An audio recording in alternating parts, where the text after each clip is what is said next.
Il était une fois un arbre majestueux qui imposait sa masse au milieu d'un grand espace désolé. Il était puissant et massif, quoiqu'il fût totalement décharné. De mémoire d'humain, nulle feuille n'y avait jamais poussé.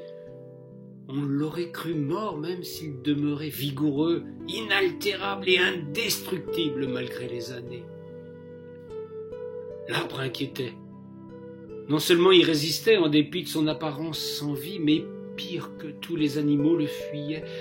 Jamais un oiseau ne s'y posait, pas plus qu'un rongeur ou bien un insecte. Il repoussait les êtres vivants, tous l'évitaient, le croyant porteur d'une étrange malédiction. Même les enfants se refusaient à grimper dans ses branches, qui pourtant auraient constitué un extraordinaire terrain d'aventure.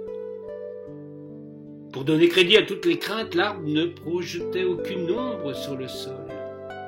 L'incompréhension finit toujours par engendrer la terreur. Il devait être envoûté, habité par quelque être maléfique. Des légendes circulaient à son propos pourvu qu'elles fussent racontées loin de lui tant il était redouté. L'arbre s'en moquait. Il résistait autant aux lois de la botanique, plus encore à la médisance. Il attendait quelqu'un. Il avait la patience de ceux qui ne redoutent rien, pas même les bûcherons ni la foudre. Il se savait protégé par un pouvoir surnaturel. Un jour, un enfant vint à lui. C'était un gamin malingre, ni garçon ni fille, un être incertain, porteur de toutes les malformations que la nature s'amuse parfois à distribuer. Il était albino, se boitait de son pied beau, avait une bosse et une moitié de crâne sans cheveux. Il avait les traits caractéristiques d'une aberration génétique, un sourire perpétuel qui appartient seul aux âmes simples. Il était porteur de traces de coups que les gens ordinaires ne manquaient jamais de lui offrir pour le prix de sa différence. L'enfant de la misère était maigre, pâle, fatigué par une existence qui ne l'avait jamais laissé en paix. Orphelin, rejeté des autres, il allait son chemin à la recherche de celui qui le comprendrait, lui tendrait enfin une main secourable. Quand il vit au loin l'arbre dénudé, il eut une révélation. Il comprit que c'était là que s'achevait son voyage dans cette vallée de larmes. En dépit de sa faiblesse, malgré la grande distance qui le séparait de lui, sous un soleil de plomb, le petit être fragile avança obstinément vers celui qui l'attirait comme un aimant. L'enfant parvint à son but, s'assit sous l'arbre. Il sentait ses forces revenir. Au contact de ce garçon, l'arbre frémit. Le végétal et le gnome entrèrent en communication. Durant 7 nuits et 7 jours, il ne se passa rien que ces ondes vibratoires qui se transmettaient de l'un à l'autre. L'enfant, sans manger ni boire, était nourri mystérieusement par l'arbre. Le 8e soir, la lune se fit pleine dans un ciel étoilé. L'enfant, qui jusque-là était resté silencieux, se mit à parler, à psalmodier plus exactement.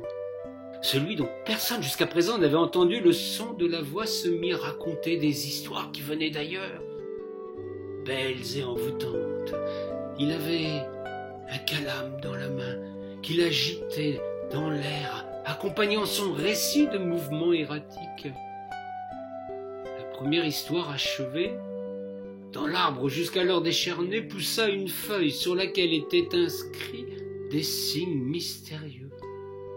Cette nuit-là, la première nuit de l'histoire des contes, l'arbre se para de 12 feuilles, 12 parchemins plus exactement couverts d'une écriture faite de triangles et de traits.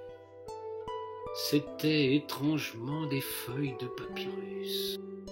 Cela dura longtemps, très longtemps, sans interruption, jour et nuit, jusqu'à ce que toutes les branches de l'arbre furent couvertes de contes et de légendes.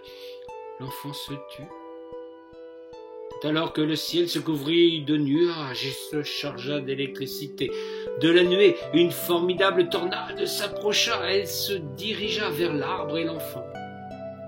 Emportées par le souffle formidable du vent, toutes les feuilles furent arrachées. Elles s'envolèrent au loin, se répandirent entre le Tibre et l'Euphrate et partout à travers le monde. La civilisation allait naître de ces petits papyrus porteurs de la grande épopée de l'humanité.